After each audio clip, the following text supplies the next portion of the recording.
And there we are. Hello, everyone. Welcome to a wonderful Saturday session behind the trance. I am Mama Danielle. Over there is Alistair James, and Hello, today we are hello. interviewing the one and only Robert Nickson. Yay! Hi, Hello. Robert. Hello, how you doing? Pretty good. Good. How are you doing over there in your side of the world? Not too bad. Um, yeah, just not too bad, I guess, yeah. How's the weather? It's cold now. It was warm last week, and then, I don't know what it is in Fahrenheit. It was in the 20s, which is Oh, warm-ish that's for really here. warm for you guys over That's there. It's warm. about the Yeah, 70s. for April. And then a few days later, it was snowing, so figure that one out. Sounds like San Francisco. I left really beautiful 77-degree weather, 80-degree weather to come up to Seattle because I don't know. I want to get away. So it's kind of cold out, but it looks pretty outside. Yeah, but I'm Um, not Nice. feeling sorry for you because you've always got sun in LA, so it's yeah, Meanwhile, so I was like, it's not even that bad. see, now it sucks because meanwhile, Danielle is in beautiful, gorgeous Seattle weather. We're currently in the 70s. And we're going to be in the 70s basically all week. That's not a problem. It is That's a actually problem. good. No, that's good. That's No. Southern California Mm-mm. weather. You should like it. This is Northern California weather. It shouldn't be like this. There's a difference. Northern California weather needs Southern California weather. Northern California weather is like London weather. It just oh, rains for surely it's no not as reason. bad as London, though. I mean, It just no, it is. It like it rains when it shouldn't rain, and then it'll be like warm, warm, warm, warm, warm, rain for no reason, warm, warm, warm, warm, Mm. and then like you'll have to wear like 3 layers of coats in the morning, and then shorts in the middle of the day, and then you have to wear like snow clothes at night. Like San Francisco's retarded. I don't even like it. The weather is absolutely horrible. It's bipolar. Yes, it is. It's so horrible. It's not a bad thing. I think it's only in the morning though that you get the fog there, right? It clears Uh, up during the day, or is it? just about. Sometimes the fog rolls in about 9 p.m. and then it lasts until about 5 a.m., 6 a.m. sometimes. Because I remember the very first time I was there. We wanted to see the bridge and everything, and what the hell is this? What's all this mist and everything? What's this is What's supposed this to be mist? summer. It's supposed to be sunny. What was the first time you were up there for? That was on holiday with my parents and my sister. That was Oh, in so this is a while Oh, ago. wow. 94. Yeah, it was in 1994. I remember that. Okay, so that Damn. this is definitely some time ago. It was a while back, yeah. oh, oh, looks like we have. Looks like it looks like we're Nadine's bringing people over with Nadine's us on the way. on the way. Woohoo! So Yeah, hello she was going to Raiders. raid the. Hello. Welcome Raiders And Adam. Hello, Adam. How and you doing? Adam and everybody else. Welcome to the chat. As always, if you guys have any questions, ask them in the chat. We will ask them as we go along to get going. And let's go with the first question. So, first of all, again, thank you for taking the time to sit with us. Um, what have you been doing to keep yourself busy during this past year? Bit of music, working on some new music. To be less music than I want to, but it's weird releasing music at the moment. It's Mm-hmm. when normally the process is, you make the track and you send it off to a label, and it's usually some DJ behind the label. In my case, often Solar Stone, and he plays it out. You get your own gigs, you play it out, and you get that sort of feedback from it, and that's just really different at the moment, and I'm missing that. So it's less music than normal, I'd say, and particularly in the last 6 months, it's been quiet on the music. But otherwise, just working on other music, I guess. Music that's not as relevant in the club scene, let's say. So, 56-second breakdowns. 56-second breakdowns, No yeah. Factor B breakdowns. No Or factor no, B breakdowns. or no breakdowns in fact in some tracks. Oh wow! So, are you? Is it not really just trance, or just outside of? Nah, that's ambient and trance. Yeah. okay, that's not bad. I've heard like a lot of you guys have had. Have you been finding just no real passion to create, or just kind of like writer's block when writing and or when producing, or I mean, it's probably a bit of everything. I mean, it's yeah, just it's I don't know. It's a strange point at trance. The scene is a strange point at the moment for me. It's Hmm. there's now it sounds so negative when I say this. There's a lot of sort of the sameish music out there. I'm not saying that I'm a beacon of of new groundbreaking music or anything, but mm-hmm. it's I don't know. I'm less inspired from let's say traditional trance at the moment. There's still good Yeah, tracks, but there's still I hear new tracks. I like them, but then a month later, 6 weeks later, I've kind of forgotten about them already. Mm. So it's I yeah, think I think the biggest problem with trance right now is the shelf life of music is just not yeah, there. yeah, It's just tracks. I mean, it's so hard to keep up with tracks these days. yeah. Like the track out, you're like, this is bomb, and then you hear it, and then you don't hear it again ever. Well, I saw on one of these trance forums that there was someone who counted how many releases there were. Trance releases in March, and it was like 1,000 releases Oh in wow, Oh March alone. God. That's 33 or so a day. That's just madness. that's insane. And then okay, that's just what gets actually released. That's not just in your guys in the promo pools and everything So else. even, That's but I mean, even if you ignore the not so good stuff, and even if you grossly overestimate it, even if it's only a tenth of that, that's still yeah, like 100 releases a month. yeah. I think It's that's I think just yes exactly. but TZ said in there it's there's quality over quantity right now. I think that's Hmm. the big issue. but it's an issue because it's no one's saying okay, I'll make less music. I'll be the first one to make less music. Mhm. Doesn't really work like that. I mean, you finish a track and then you finish another track, and Yeah, it goes quicker than there is really time to release it. This is why I think a lot of the people back in the vinyl days, they had so many aliases, so they could just release it under different aliases Release different sounds. and different yes. sounds, yeah, different Mm. labels and everything. But you couldn't really release a track every month back then, whereas now every 4 6 weeks is pretty normal. Yeah. I think that makes sense. I never really thought about that. That's the reason why there are so many aliases. Just Fairy, for example, has God knows how many aliases from back in the day. Yeah, And God. when you think about that, it's like, oh, hey, that makes sense. yeah, yeah. And then there's Yeah, Mike fair. Push. And I was about to say Mike Push and Airwave. Yeah, The God. three of yeah. the three of them were the biggest offenders perhaps Mm. in that, if you can call them offenders. I don't think it's an offense when it's quality. So you can have quantity, but it has to be quality with It it. was, yeah, and that was definitely there for sure. Yeah. Mm. So hey, Chris Trent Jesus is in the chat room. He says also there's everybody and their mother has labels these days. Yes, there's so many labels Too out many labels. there. And then it's double-edged sword. It's great that it's so easy for artists to be heard these days, but it all increases the noise. Yes, it does. Yeah, yeah. Hmm. So, all right. So again, you guys, thank you for joining us for the Raiders. Thank you, Nadine. If you guys have any questions, ask them in the chat. We will do our best to ask them to Robert. Otherwise, we'll continue on with our questions currently, and that means Alistair, you are up. For sure. So, since merging onto the scene in the early 2000s, how has the sound of trance changed in your opinion? I think it's we spoke about this secretly before we went online, didn't we? I think it's become it seems like, I mean, it's become cleaner. Obviously, the sound, it's a more polished sound, but I think it's a bit of a harder sound now. It's definitely tougher. A lot of it's of the big stuff is it's Mm-hmm. more banging, shall we say? And I think to me that is the biggest change. Mm. There was when was it, about 2011 or so? You got the sort of the EDM influence in it. Yeah. That seems to have, luckily that seems to have passed now For mostly, now. mostly for Yeah. now.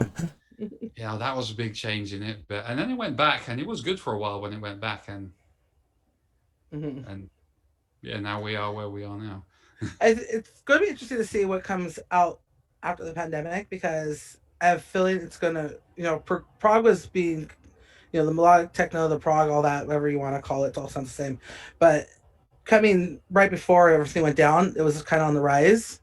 And during, I think, the pandemic, we've seen a lot more of the slower tempo, more classics, a lot of classics being remade. All, but I think post pandemic, I think everyone's going to want to party. So that EDM influence might come back. It might, just yeah, yeah. because God, everybody no. wants to go out and jump and let loose, and it's going to be interesting to see. Yeah. I think you're right with it's become a bit slow. You know, a lot of people are doing the more slower, progressive trance, and it might be because we're all listening to it at home now, and there's not so much. There's so many of these harder style tracks where I think, oh, when I hear them, when I get the promo or whatever, I think, oh god, this sounds awful. This is just. And then I hear it at a club or an event or something, and think, wow, yeah, okay, that works here, and Yeah. Mm. obviously that we don't have that at the moment, so it's I think there's also a thing where you can put more. There's more space in slower tracks. You can put more music in, more feeling into it somehow. There's more. It's just more space sonically somehow, and so maybe now that people have more time, they're doing a bit more of this or. Yeah, I get longer breakdowns in there. Yeah. But it will be interesting to see what it's like when things start up again. If there's there's like a switch going back on. All right, club mode on again. I don't know. In a lot of ways, for me, I'm kind of like hesitant to go back to clubs to like hear what what uh what trance tracks people have produced. It's going to be so weird. I'll let you know how EDC sounds when I go next month. It's going to be interesting to say the least. That's That's actually happening happening. then. Yeah, it's moving forward. God. We'll see. We'll And see is it like how. so? Because all the events there, they're like driving raves and all this, or dining raves and everything. Uh, So it's supposed to be 50% the attendance, so yeah, that's already huge. Right there. yeah, That's yeah, 60,000 people not coming. Um, and they're supposed to be expanding it so it's even wider, so there's more space. yeah, So we will see. I mean, there's people who don't have visas who can't get their visas because embassies are closed. yeah, And it's going to be an interesting 5 weeks, but it's moving yeah, forward. So we'll see what yeah. happens. Oh boy. Um, Adam has a question. He wants to know what was the inspiration for your track "Touchdown" on Pure Trance. I don't really know. It's always that when people ask me where my inspiration comes, I don't really know. I mean, it's a lot of it is it's from soundtracks and just things like that, or just other music I hear, but I can't really pinpoint it to anything specific, really, or not for a specific track. It, it doesn't work that way for me. I don't really know. I mean, I'm just sitting there on the keyboard, just hammering away and trying to come up with melodies, and sometimes they work, sometimes they don't, sometimes they're better than others, and yeah, I don't really know. I mean, there's not like something that kind of thing. Not usually anyway. Sometimes it's more obvious, but This brings me to also ask, you have spiral and you have circle. What about square? Whatever happened to square? I'll go with triangle first. That seems to be sort of in between, and then we'll work our way to square. Got it. And then we'll end it with hexagon or something like that. Ooh, I like Ooh. pentagon. Pentagon a lot. Pentagon's a really good one. Pentagon's a good one. Chris wants to know, why do you think the trance scene is so fixated on the 90s and early 2000s sounds? I Ooh. think for people who got into trance, then it's that's where they have their memories from. That's when they first heard these tracks. That's when they first started going to events and clubs and whatnot, and that's when they heard them live for the first time. And, wow, what is this? And that I mean, that sound. I mean, it's basically still the same sound now, right? I mean, the big leads and everything. It's still that sound, and it's. Or maybe we're just like our parents, music in the 60s was better, maybe we've become our parents. So what you're saying is that a lot of the people who grew up listening to trance in the 2000s are boomers, so to say? We're not boomers. I mean, you could have a boomer mentality about trance. Like, boy, I remember back in the day. I don't know about boomers, but it's yeah, I know it's just the first time I went to it was relatively. I mean, I didn't go in '99 or 2000. Well, no, the first festival I went to was Sensation 2000, the very first Sensation. Oh Oh, wow. And Chester was playing there. Of course, he was God then, wasn't he? So it's I wish I would have gone to an event he played a couple of weeks before, and that's where they recorded Magic 6, mm. the compilation, because that to me is still it's in the top. I don't know if it's in the top 10, but it's in the top 1. So it's That's awesome. I never went to Sensation because by the time it only came once to the States and I missed it and then it was done by the time I was going to other countries. But I heard they even stopped it here it. now. They Yeah. stopped doing it here as well now. So I don't know why. I mean, it's sold out every year. So Did they bring it back a couple years to Poland, like a couple years ago? possibly. Possibly. I don't know. Marius on that one. Let's see. Any questions in there? If not, I'll go to my question. Shit. So, more importantly, besides music, why did you come up with the t-shirts Trance Because? Like, where did that inspiration come from? Where did all the quotes come from? Because they're absolutely amazing. Great marketing. I've ever since I was a teenager, I've been a sucker for just stupid shirts with stupid things on them. And just I've been buying them ever since. And I was speaking to Craig, Craig, of course. Mm. Just throwing stupid ideas. Trance because this, trance because that. Let's just get some T-shirts made of this, and let's just see what happens. And I started wearing them before Dream State. Taking just random pictures, just sitting on the bus or standing outside Walmart wearing one of these Trance because T-shirts, and people love them. It seems so. We just went on with it with more and more of them, and doing quite well. God. I remember seeing those coming in. I'm like, what the hell are you doing?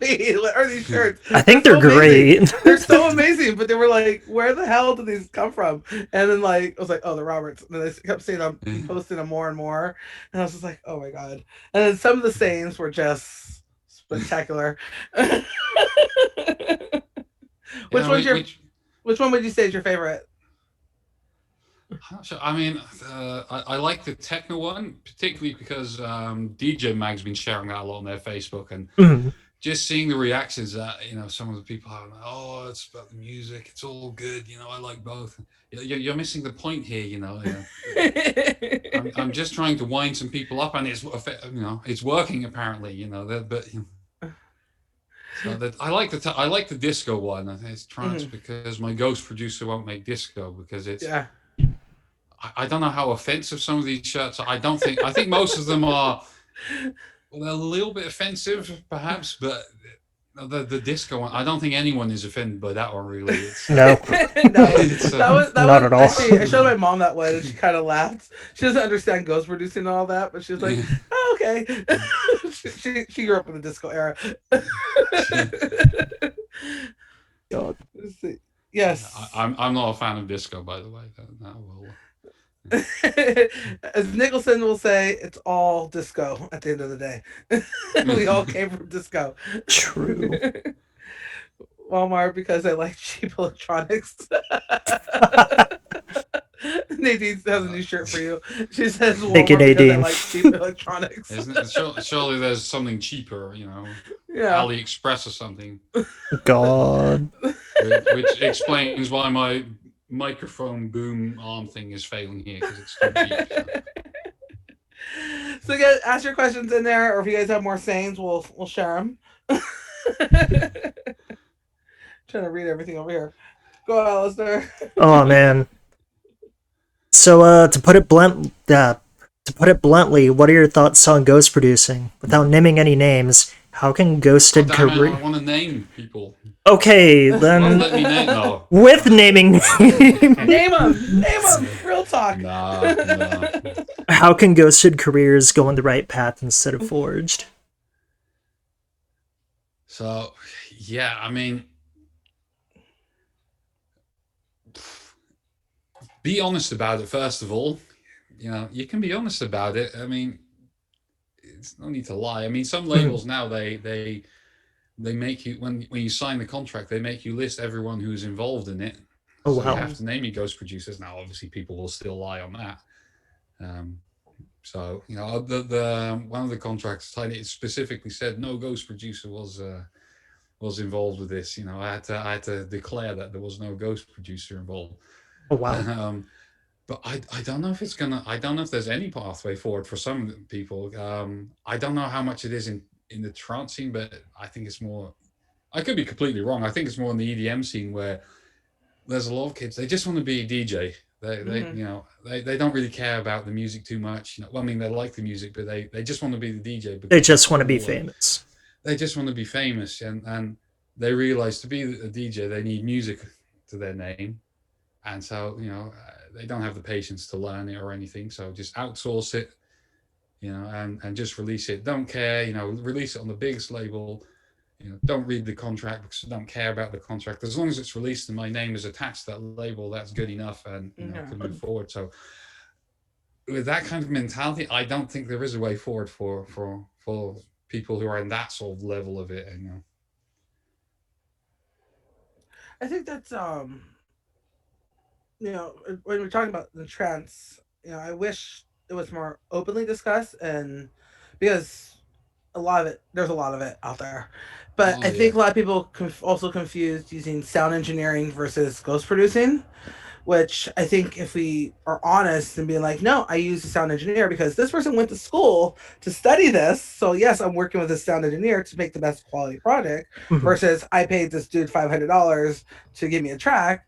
I think that changes a look out of it when you look at it that I way. mean, yeah, I mean, there's levels of it. You know, you can, Yeah. yeah, if you just pay someone and you're not involved with it in any way, and you say, just make me a track that sounds like this, you know, that's truly the lowest level of it, you know. And Yeah.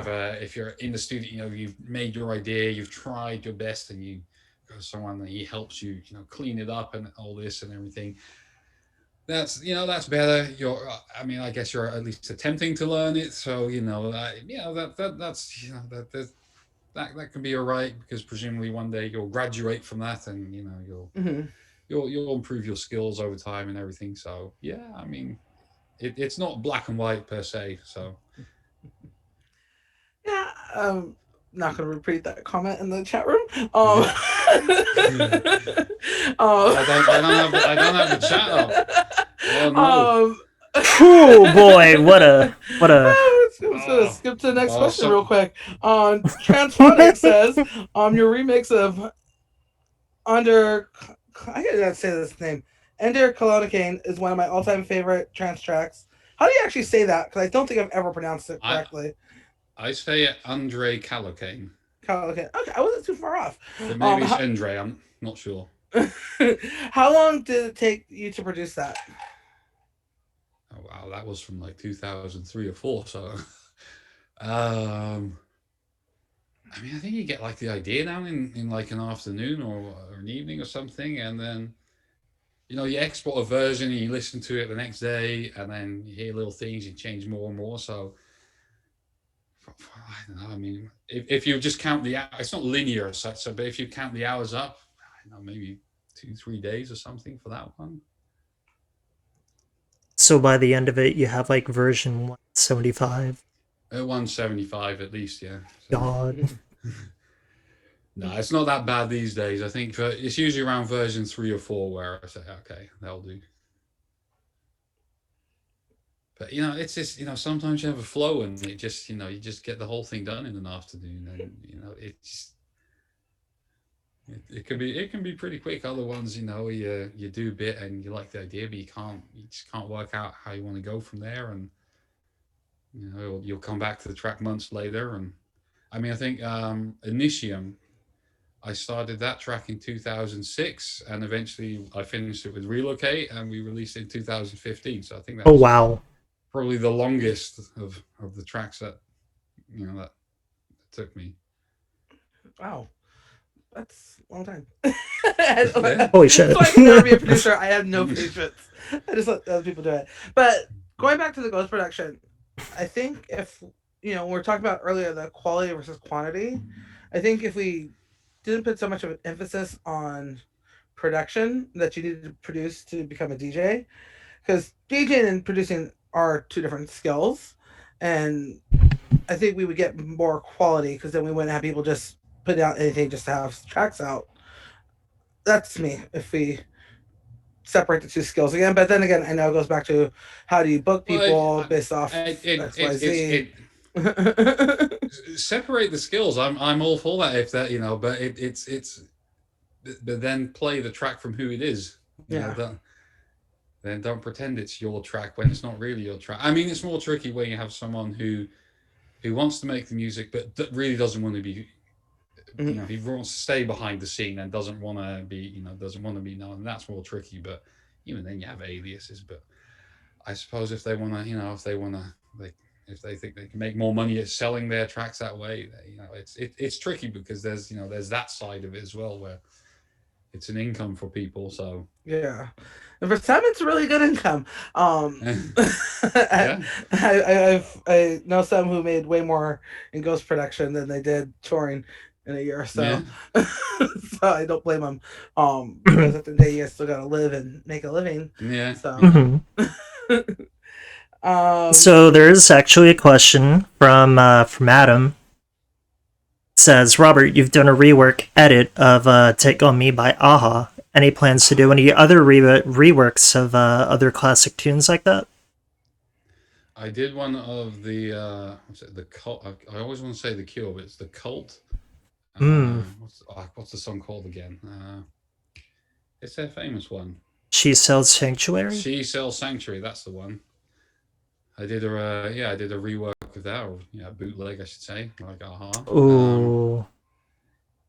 I started on, I think it's another 80s and 90s one, but it's like only the real basic beginning bit of it yet. So, what's it called?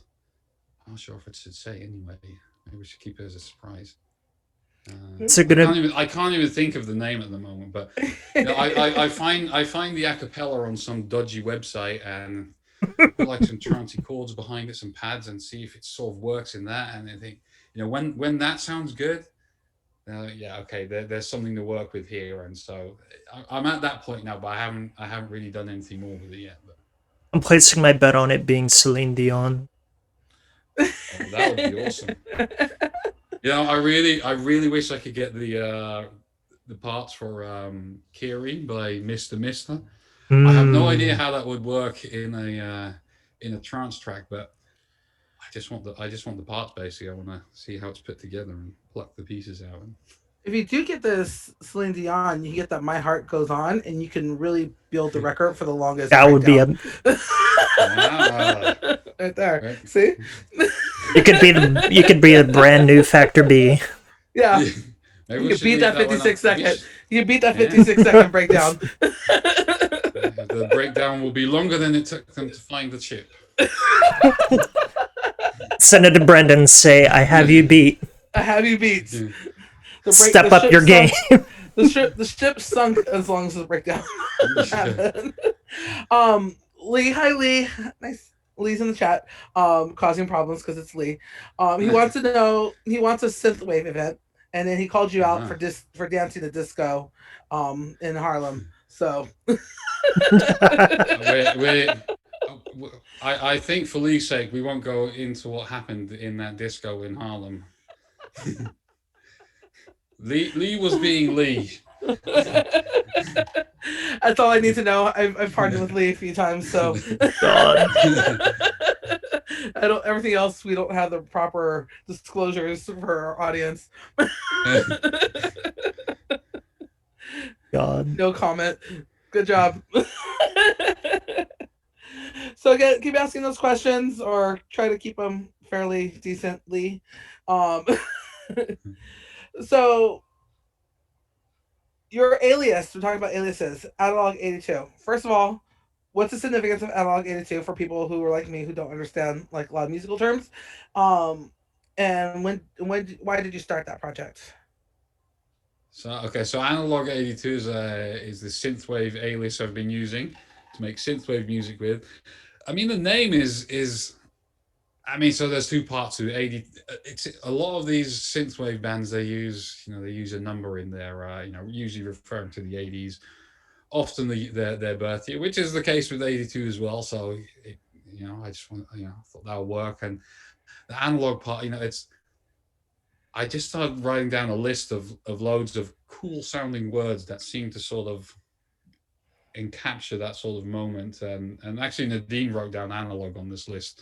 Um, um, I don't know. Yeah, it just kind of stuck. It was. I mean, I'm terrible with names, with particularly when it comes to project names. So that was truly. It was just like picking some words that sound cool together. And as for the project, it's. I mean, I like synthwave. And I always just wanted to try to see if I could do something with it. And I think when I first started, I was like, okay, I think I sort of cracked how to do this. And in 2 or 3 days, I made like 5 tracks or something. Oh Wow. wow. And God so damn. so I just continued with that. And then yeah, when lockdown started, it's like, what should we do with this? I can. Okay, so I just thought, let's see if we can finish an album with it and release that. Are there any plans on doing collaborations with the Digital Blonde? The Digital Blonde. I don't really. I mean, I don't know him personally, so I mean, I have a couple of his vinyls in my vinyl collection. I'm pointing over there as if you can see, which is obviously not. I can see the Uh, vinyl. I can so totally see he's, it right there. I'm going to imagine it's right there. I'm pretty sure. I'm pretty sure I have Electra, which is a killer tune, and then another So one. good. I think Legato, and then there was a B side to that. Baby, yeah, but I mean, I'll be up for it, yeah, for sure. But I just don't know, man. It's just I've never. It's never occurred to me to do a collab with him. But Ooh. If you, if he would send me a message, let's do a collab. Yeah, absolutely, it would. Yeah. that'd be awesome. All right. Well, That would be hopefully that'll amazing. happen to the I future. oh man. That'd be awesome. Digital Blonde is, yeah, they're definitely up there. Um, Going back to the earlier question, I don't remember who actually asked it, but somebody asked, "What is your most prized vinyl that you own?" I mean, it would. I mean, I guess it would have to be one of my own, just because. There's nothing wrong with that. There's nothing wrong with that. Nope. It's more a thing of when I signed my first record deal, everything was still pressed on vinyl, and I was like, can we hurry up this release, please? Can we just I want the damn vinyl already. How much money do I have to pay to get it? Let's hurry up. So getting that, and that was actually really cool because this was when Armada just started up. It was. I'm never sure if it was actually the very first release on Armada or the second release on Armada. This is out there, by the way. Mm. It could have been the very first. I think Question Nexus Asia was that's the first ASOT vinyl, and that may have been released a week early, but they were very close. And we got the actual vinyls during a State of Trance 100 on the beach. Mhm. So it Oh was, wow. it was the first live event they did with the State of Trance, and it was the launch for Armada Music, and I got my first vinyl. Dave Masters, who I did the track with, he was there, and loads of other artists and DJs and producers were there. It was. I mean, it was literally the first, the first live event for ASOT. So Yeah. Oh wow. That was a bit amazing to say you were at and just be there because that's kind of cool.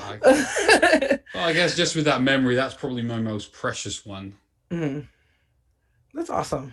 That's awesome. Um, I'll get back to Vicious. I'll get back to your question in a second. Um, there's a resurgence of vinyl being that's happening right now. See a lot more artists releasing actual vinyls. We can buy newer music on vinyl, which is really nice. Why do you think that is? I have my theories, but why do you think that is? For for some reason, people just love seeing DJs play vinyl. It's I don't know. I think it's. I'd like to think it's sort of the older generation who are listening to trance again. Maybe they're stuck at home more now. They're Mhm. watching more streams. You know, people like Steve, the Thrill Seekers. You know, he's really been the champion of it. Lange as well. Mhm. Um, yeah, they've been pushing it. They're making it sort of cool and cool again. Mm.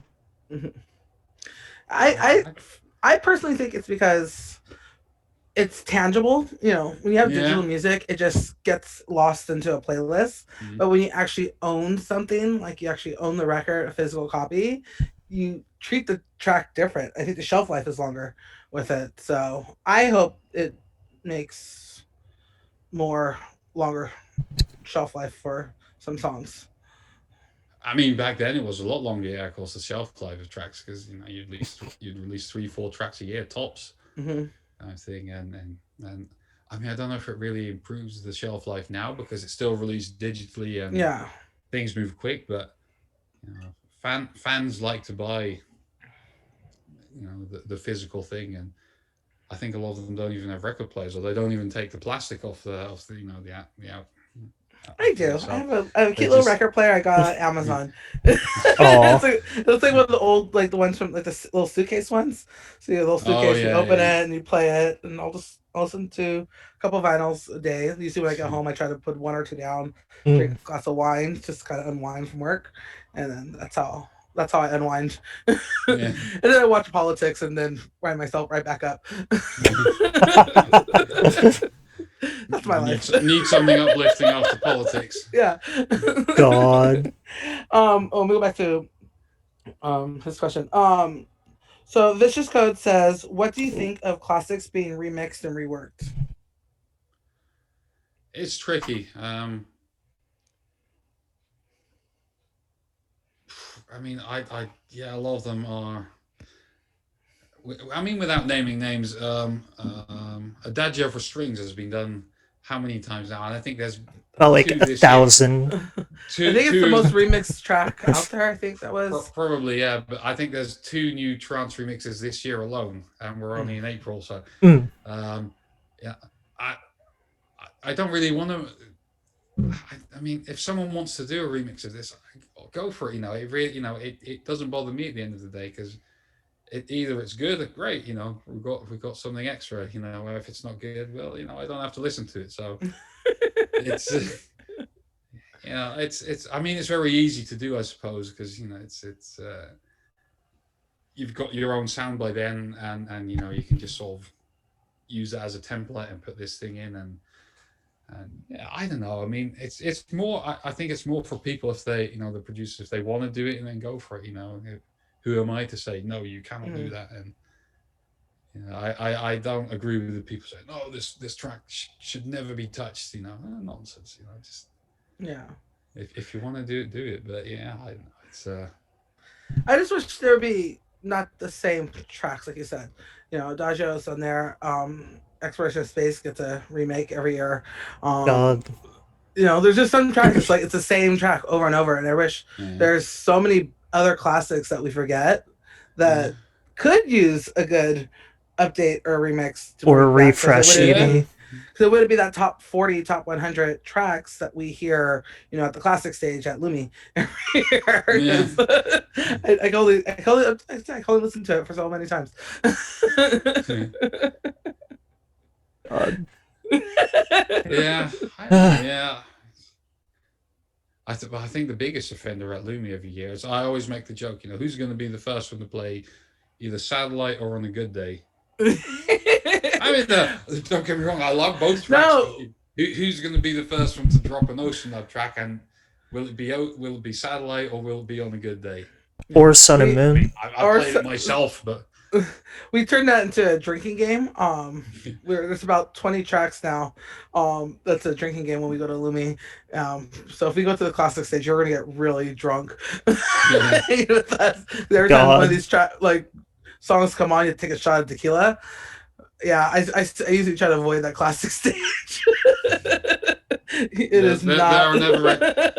There are really never any winners in a drinking game. So. Yeah, I mean it's I mean, you get really drunk pretty quickly, but there's some sets like you're just like bam, bam, bam. You're like done. Uh,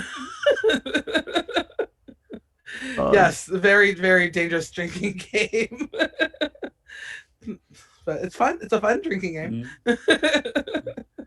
I mean, unless your activity is to, your objective is to get drunk, then don't put a game around it because that might impede you from getting to your drink. So 3 times 2 hours, Lumi 2019. Same, same. Lee, really? too. Because I didn't even hear it once. I probably did myself a good service by not hearing it. Me and you did pretty well in 2019, Alistair, with staying away from the The classic class. stage just because it was really hot in there, so we stayed away. The only time I We went to stayed, the classic but no, but stage we stayed in the shaded was places. for Scott Project. That was the it. the He did classic not play that stage, song. because it was really really hot on that at Lumi 2019, Yeah. and I played the classic stage on the Saturday, which was the hottest day there. But in the booth, they put the biggest fan in the world there, and I remember was that. great. It was the coldest. It was like it was just the coolest place in the entire Lumi. So it was there it was fine, but wow, the people who managed to stick around for the Yeah, I main. tried going in there, and I was like 2 minutes, and I was just like drenched in sweat. I was like, I don't even care. I missed your set. I missed Scott Project set. I missed DJ Dean, someone who I wanted to see because I've never seen him before. I was like, I can't do it. Like, just the thought of walking in there was just it's not happening. If you hung out around there, you'd never need to go to the toilet because it just sweats out. You don't. Yeah. Yeah, I tried. Like, I would go in there and I'd be like, this is just. Ugh. It was just like sticky. It was like you just walked into a sauna. It was horrible. God. Other years wasn't that bad, but 2019 was really bad in that room. That was a bad year. Lee wants to know if you have any gigs penciled in yet. I have two. There's one in the Netherlands in June, but I haven't really said anything about it because I mean, it maybe it'll happen, maybe it won't. I'm just waiting to see. So I'll wait closer to the time to see what happens with that. And then there's another one later this year. But I only heard about that last week, so I'm not sure I should mention where or what that is yet because I'll let them announce it when they're ready for it. Hopefully, crossing fingers. Hopefully, we get you back in the States. So Hopefully. Maybe, yeah, maybe. Hopefully. Preferably as Astrosphere. Ooh, Astrosphere. Are you planning to do anything more with Astrosphere? No, we haven't really done anything with that. I mean, there's a few tracks, a couple of unreleased tracks we still have laying around, but I don't know, it kind of it never quite took off the way we wanted it to, I guess. So it's I don't know, we'll see. It's I like your tracks. I like the tracks. I like the tracks. Yeah, it's I don't know. We'll see. It might just be better releasing them under our own names or something. It might be more useful at this point. Yeah. Let's see. What have we got here? So I have a question while Danielle is perusing her questions. What the chat questions? I'm trying to go back. which up and coming trance artists are catching your eye at the moment? Oh God, this is questions like that and questions like what's your favorite track? They're always the ones I find them impossible to answer. The best one I can say for up and coming, and I mean, how far do you go back with up and coming? But 2018. Oh no, that might be no. I'm going to say it anyway. It's these two progressive guys. They GMJ and Matter. They're Australian, and I just love what they do. It's just like this deep progressive sound, and it has that very trancey vibe to it. Melodic techno. There's melodic techno. Well, I think they call it progressive house, so it's but it doesn't sound housey. Housey has more groove to it, and this is just way more trancey. So I don't know what you call it, but I think when it comes to the progressive trance, progressive house, and melodic techno, I think I know there's actual like things that break it down for it, but to me, since the sound is so similar, it almost just comes down to who your management team is and what label you put on, and that's how you determine what track it falls under. Because some of it could be, I was like, it literally sounds like the differences aren't that big to me, and I like that sound, but sometimes the politics of it is more than just let's just call it. I'll call it prog. Doesn't matter what it is. Just call it prog. Let's give it one term, prog. But a lot, trance is a dirty word. A lot of people don't want to be associated with trance, so they'll call it. Yeah, that's what melodic techno is. How you get techno fans to listen to trance. Call it that, and they'll listen to it. They're saying that if you and Rich have a collab together, you guys can call each other's Richard Nickson. Is that AD by any chance? Yes. Yes. So I'll look forward to this Richard Nickson collab coming out soon. And we'll call the track "I Am Not a Crook."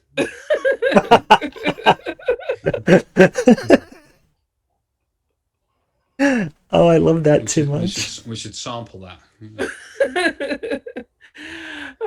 All right, everybody in the chat start harassing Rich that he needs to do another collab, and yes, and then we'll do. I'll get him on the show, and then we can all get in the chat room, and we'll just keep saying it over and over again. What was it, Richard Nickson? Richard Nickson, yeah. Or, Richard Nickstone. Or Nick Stone, according to Lee. Yeah. Nick Stone. Nick's stoned, yeah. Nick Stone, yeah, that works. God. So you always had a really easygoing and jokester personality in an industry that sometimes can get really rigid and tense. Does this help you or not help you overall? I don't know if it really helps. I just try not to take things too seriously. It's it's just, particularly at events. It's we're here to have fun. Loosen up. Let's. I mean, I am a bit of a. I'm a bit of an arsehole in many ways, but I enjoy just cheap shots at people, and I mean, I mean, it's all jokes really. So I don't mean anything by it. I don't think you're an asshole. I mean, I think your jokes are. I'm very cynical and very. I mean, I've been called overly pedantic on more than one occasion, which I take some sort of level of pride in. So it's. I don't know. It's just how I am. I don't know if it helps. I probably say things sometimes which probably don't help, and but your sarcasm game is definitely on point. I will give you I love huge it. kudos for your sarcasm. Being in a car with you and on a couple occasions, it's great commentary. Actually, I have a question I didn't send you. How did you figure out to use public transportation in LA? Because I've lived in LA most of my life. I still can't figure it out.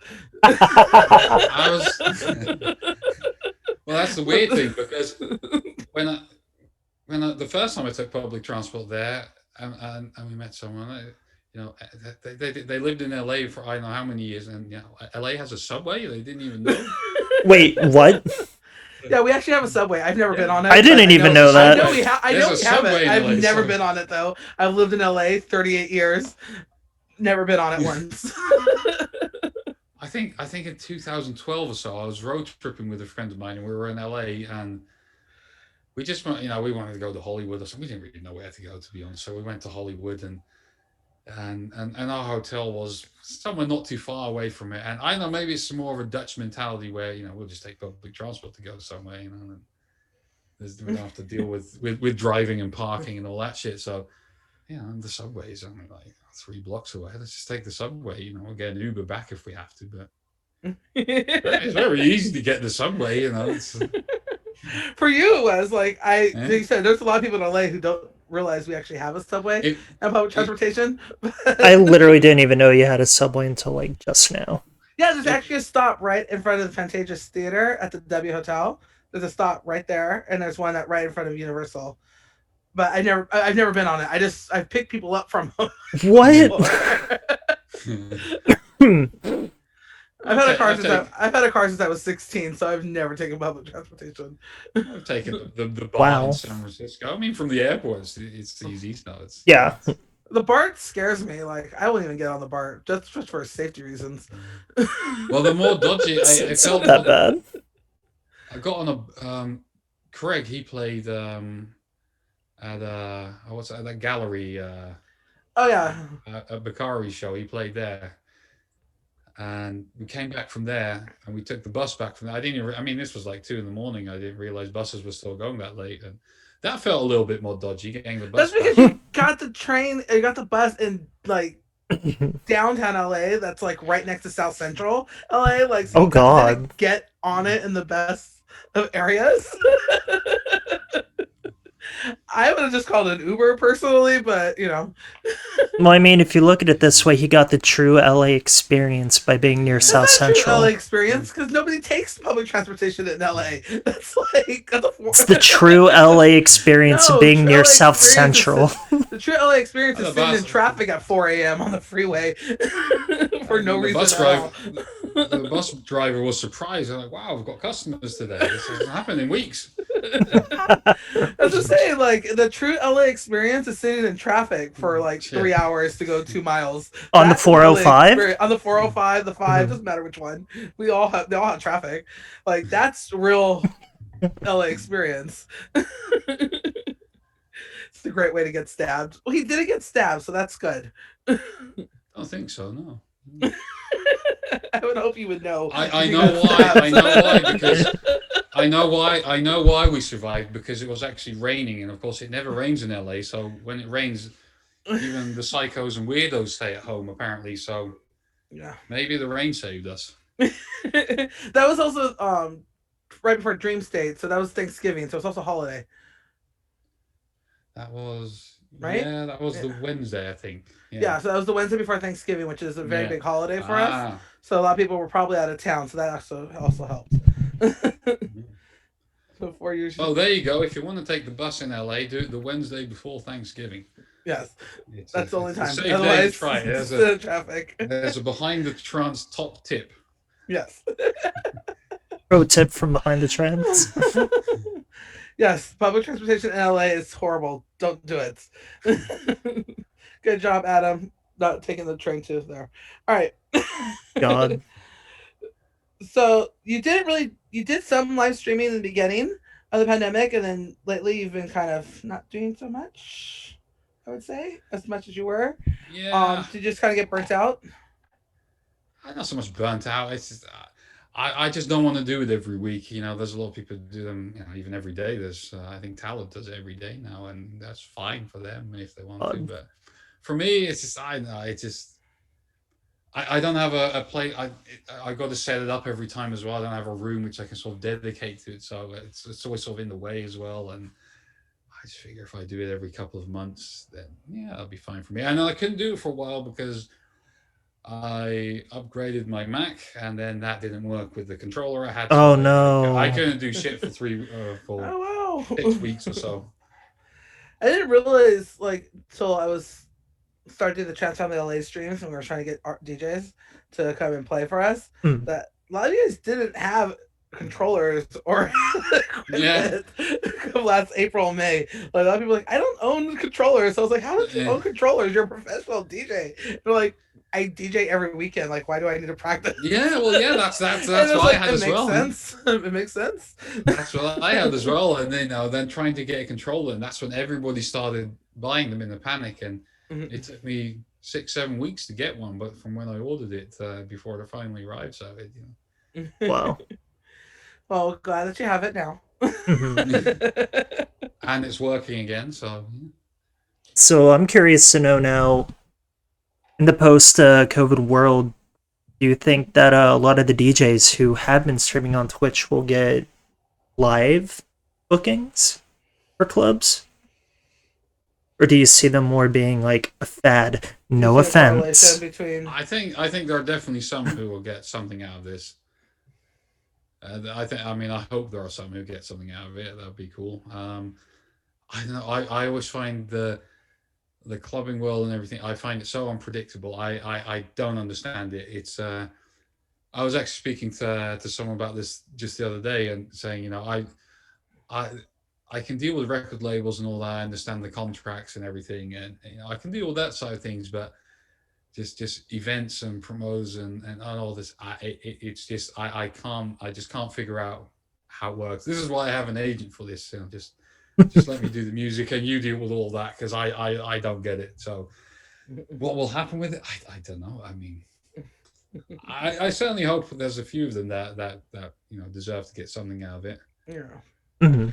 I I do. I think there's some people who definitely shined through the pandemic and really showed. But yeah, the club world's so weird when it comes It's to ruthless. figuring out I mean, I guess at the end of the day, the talent, and then there's like, we have here we have like a lot of pay for play spots for opening, so you have to like sell 50 tickets, then yeah, you might be able to open for the main stage, and sometimes that doesn't even make sense because it's yeah. like a DJ who does not like anything that should be opening before that DJ. Totally different genre. Literally doesn't make sense, but it is what it That's a is. weird thing. So as long as you sell 50 tickets, you can play. Never mind if these 50 people even show up.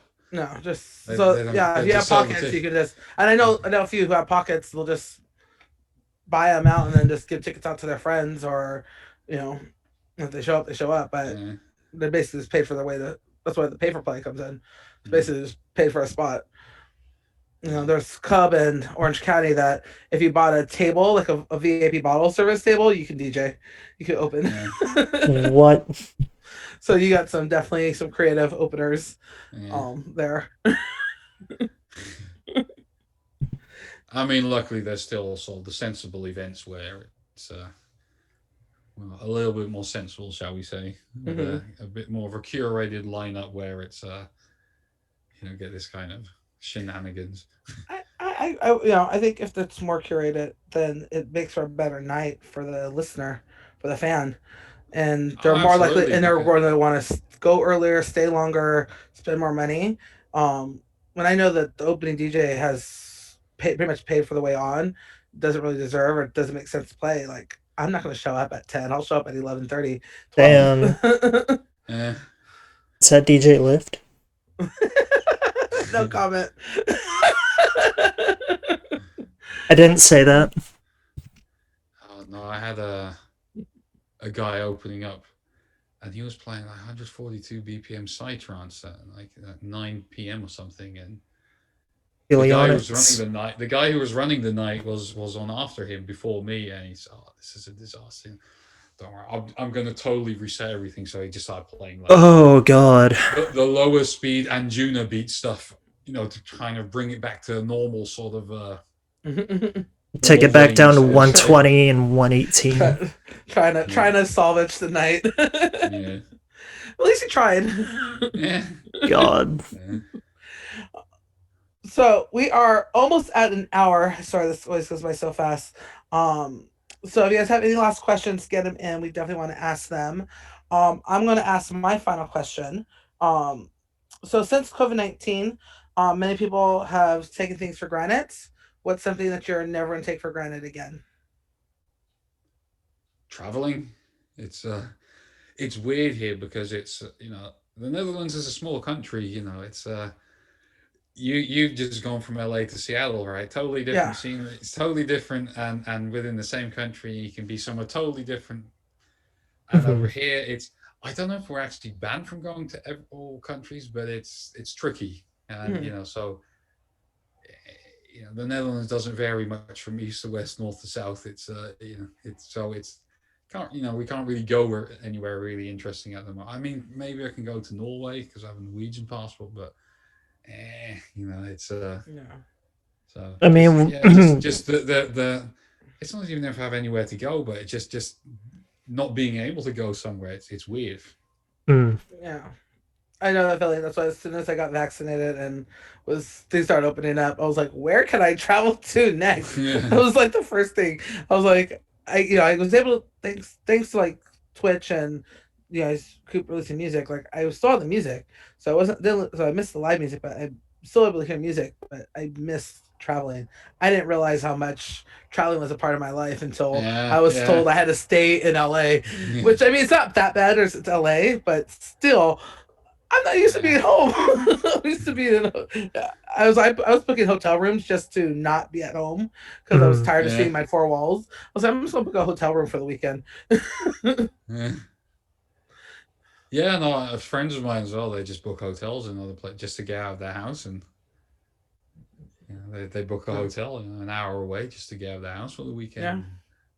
I mean, it just sometimes just whatever kept you sane. I think that's what just do whatever you needed to do.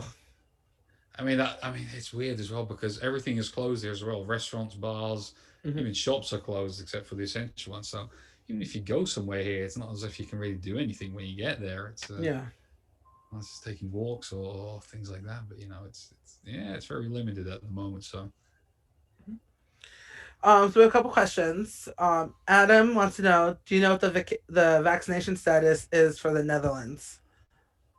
Are you guys on pace or behind? Oh, it's slow here. My parents just got their invite to do it today. Wow. 70. My mum's gonna be 72 next month. Wow. And my dad's 73. So they're doing the 70 to 74-year-olds now. So that's sort of the level we're at. It's weird because the infrastructure is there. If we got 30 million vaccines in tomorrow, we'd be done in a month. But as long as they're not coming in, it's very slow. So they kept saying it would be, I think by July 1st, they kept saying everyone who wants to be vaccinated could be vaccinated, but they're now slowly creeping that up till early July. And so do you think, next question here. So any estimates on ASOT to still be happening in September? I think it was very brave of them to go for September. I don't know why they went for September. You'd think, just go for November, December, or something like that. Yeah. That's just me. Play it safe if you're going to do it. Maybe they thought that was too close to February, March next year. But I know, is it going to happen? I just really don't know. I mean, it's so hard to imagine because it's like 35, 40,000 people there from all over the world. Are they really going to let all these people in and let them all mingle in one big room? Do you have the same thoughts and feelings about ASOT as you do with ADE? Oh, if it's going to happen this year, ADE? Well, that's late October, I think. So there's a slightly better chance, even if it's in some kind of limited form. It's big as well, but it's lots of smaller events, and it seems like that might be more manageable. But yeah, I think ADE has a better chance just because, like you said, it's not. There's only a couple really big events. Most of them are small little clubs here and there, so they're, like I said, it's much easier to navigate that kind of a thing versus some of the other stuff. But I hope. Don't get me wrong. I hope. Fingers are crossed. Fingers are crossed. I hope ASOT happens and ADE. I even hope Looney happens, but they're really they're really early on. So. Yeah. Oh. You gotta so play Lee by says fly to Wells because I guess a lot of people aren't showing up for their shots. So get your butt to Wells. Yeah. God damn it, Wells. Does that mean I get to hang out with Lee? Lee, he's going to stay with you for the weekend. This means if you also go to Wales, there's a chance you can see some sheep. That's all they have there. Just sheep. Yeah. Sounds like I want to start one of those arguments again with Craig and some other people. God's country. God's country. God's country. I started it with him and who was it? Jack Agus and somebody else. Where is God's country? And it was a very fun Facebook thread post. It kept me entertained for like a couple hours. I can vaguely remember this. Yeah. Craig is very Welsh, isn't he? He's very. Yes. They were literally sending me photos like in Messenger of like what it looks like and why this is God's country. And so I was like, okay. They're sending me pictures of like castles. So I was like, that looks cool. So who's the winner? Who did you pick as the winner? I decided they're both God's country because God made all of it. Oh, you're a politician. I don't like that answer. Politically correct. I don't like that answer either. Flip a coin. You Flip a coin. God's country. Does Wherever Wales there's have booze. wales? know. Does Wales have whales? I don't know. That's a Does really Wales good actually have question. whales? I like that question. Uh, Yes. Google. Lee, does Wales have whales? I think this is something we need to know. uh, Are there any whales? going to Wales once a year for a while. I haven't seen any whales, but apparently they do. Thank you, Lee. Yes, we do. Okay. See, if they was now see if they was sending me a picture of a whale, probably would have said Wales is Scott's country. Yeah.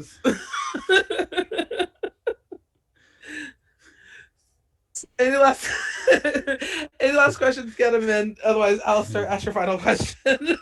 Final question from me. Do you have any questions for us? Oh, I have two. Well, one is more of a. I want to see how you say. So you know that previous track I did with the unpronounceable name. Uh-huh. I'm curious how the two of you do with that. Oh, what was it Oh, called? I tried to already butchered that track already. When I got Orion to say as well, and then he wanted to know how I said it. We went Tilslurt the Bondepiker, and he was laughing because he said he's never heard it so enthusiastically before. It was the Andre or Ender. What was it called? I can't see it. I had to see it written. oh God. Butcher it. It's easier when you read it, actually. Bondepiker. That one? Yeah. How do you actually say it? Tilslurt de Bondepiker. Yeah, the Slaughter Bondepiker. Well, I loved, there was Manny Lasso who said it. Tilslurt de Bondepiker. I remember that video. I just remember the video going around. And then Americans, they were making Tilslurt de Bondepiker.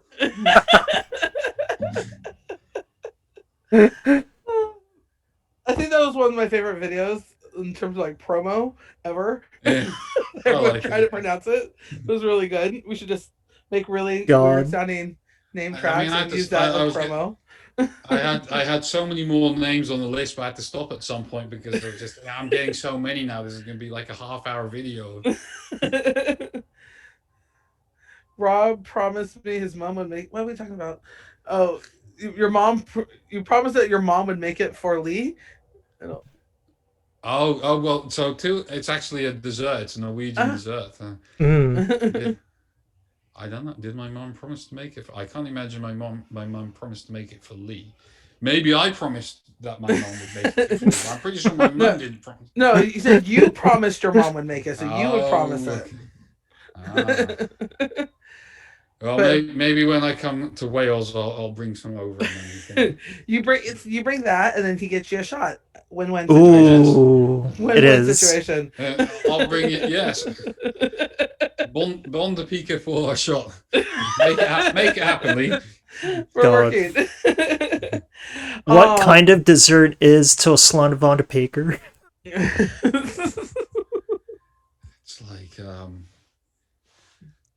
It's like apples, but it's sort of like apples crunched up, like apple mousse kind of thing, and then with whipped cream and like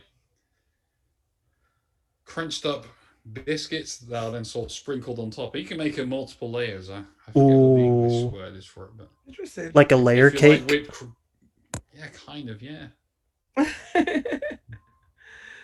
Well, that was fun. I want to thank everybody for joining us today. Robert, thank you so much as always. Absolute pleasure. Nadine, thank you so much for the raid. Everybody, thank you, Nadine. We really do appreciate it. We are going to wrap up right now. But we are back. But there's one more question from Luminance Music. Why does it have such a long name? What? Sorry. Why does it have such a long name? What? Sorry. Why does what have such a long name? Why does that dessert have such a long name? Oh, well, you know. The best things are long, I've heard. If you know what I mean. Definitely ending it on that. We are definitely quitting it. That's it. All right, folks. Thank you so much. We are back Wednesday with Kano, and then back next Saturday with Darren Porter, and then the following Sunday with Alan Watts. So we have a very busy week next week. So see us then. Otherwise, thank you guys so much. We appreciate you. Bye, everybody. Bye. You're welcome, Luminance. Much love to you.